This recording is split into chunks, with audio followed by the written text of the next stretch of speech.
least thinks not. This is the headline. Biden is betting Americans will forget about Afghanistan. People in and around the White House are relying on America's notoriously short-term memory.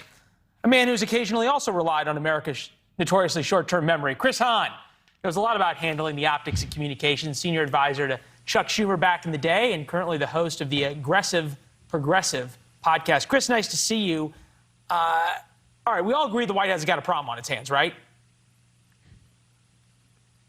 Absolutely. I mean, look, the optics this week were horrible. The withdrawal was not properly planned, and people are angry right now. But, you know, that story in The Atlantic, I think what the White House is thinking is correct.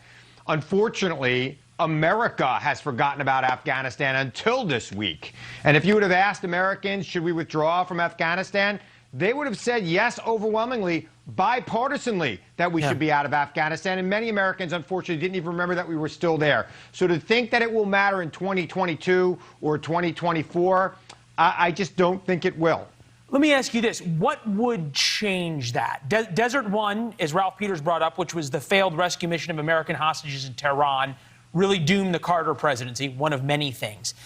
If you had something really terrible happen, if the Taliban did decide to keep American hostages or some other group in Afghanistan did, if there was another terrorist attack planned in Afghanistan before 2022, would that change the calculus? Yeah, absolutely. I think if there was a tragedy that involved Americans in Afghanistan, it would absolutely change the tragedy because we would be talking about it still a year from now. But, you know, look, as bad as those images are, and they are horrible, heart-wrenching images of people who are desperate to escape tyranny in Afghanistan, I just think that Americans are going to be thinking about the domestic situation as they always do in midterm elections. And then come 2024, it's 3 years ago that this happened. Long time ago. You know, there's going to be a lot of road between now and then, and Biden's got a lot of chances to make that up. We've got video from inside the airport walls. You point out that they are indeed horrific pictures, and rightfully so.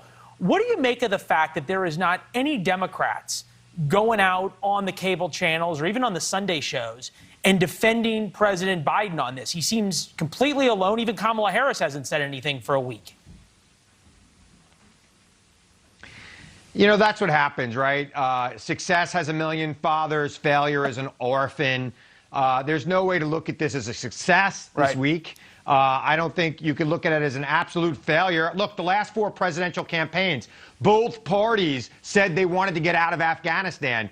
Biden said it during the 2020 campaign, and he did it. Trump said it in 2016, couldn't get it done. Obama said it in 2008 and 2012, couldn't get it done. Biden actually got it done. He pulled the trigger on it. We had already significantly drawn down, but it was time to go home. So now, they should have planned it better. Yeah. They should have saw that the corruption in Afghanistan, they should have saw that the corruption in Afghanistan also infiltrated the Army to the point where the Army wasn't getting paid with the money that we sent there to pay them. Well, that is a failure of our national intelligence. Well, hold on, Chris, hold on. Because there's serious questions about what the Biden administration know and when did they know it. Because there were memos and there were cables that came back that said, this is going to be a disaster. The Afghan army is going to disappear and Kabul's going to fall in 15 days.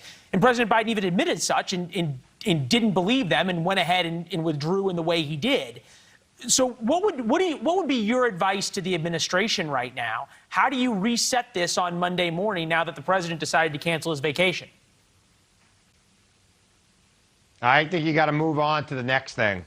You got to work on your domestic agenda. You're not going to be able to reset Afghanistan. You got to make sure every American gets out of there safely. You got to make sure that every Afghani that assisted us in the war effort gets out of there safely to the best of your ability. And then you got to move on to the domestic agenda and have an achievement like the infrastructure bill and like the rest of his agenda, getting that through reconciliation. It's vital to him now. Yeah, well, it definitely is vital in terms of needing a success. You wonder how much political capital he's got left to arm twist right now, especially moderate Democrats or progressive Democrats going forward. This caught our eye from the New York Times, and you've talked about social media companies in the past, how the Taliban turned social media into a tool for control.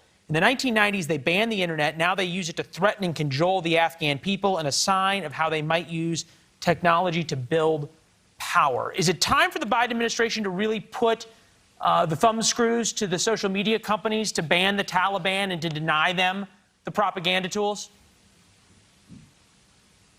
I think so. I think that they need to put the screws to them and make sure that happens. Look, the Taliban now is one of the most well-armed militaries in that region. It is scary to think. And for them to use social media and other tools you just brought up an important propagandize what they're doing. Chris, you brought up bad. an important point here. Do we call them a military or we call them a terrorist organization? Because the U.S. government calls them a terrorist organization. I call them a terrorist organization. Okay. But they have a significant military advantage in that region, and it is scary to think of all of the money, $88 billion, the American people spent building an army in Afghanistan, and most of that money was just stolen by the few elite that managed to escape Afghanistan. And I think Joe Biden and the American people need to hold them accountable for what they took, what they stole from the Afghanis and the Americans, because that, to me, is a huge part of the problem here. And it's not Joe Biden. Joe Biden's not the only person who failed here. George Bush failed, Obama failed, Trump failed, Biden failed. This is a bipartisan calamity that, look, Biden's got to move on from politically, but there are things he could do to kind of rectify what's gone and move us past what we're seeing. As you said, if he gets everybody out and has a domestic political win, the conversation changes, as sad as the pictures are. Chris, great talking to you as always. We appreciate it. Yep. All right. All right. There is some good news.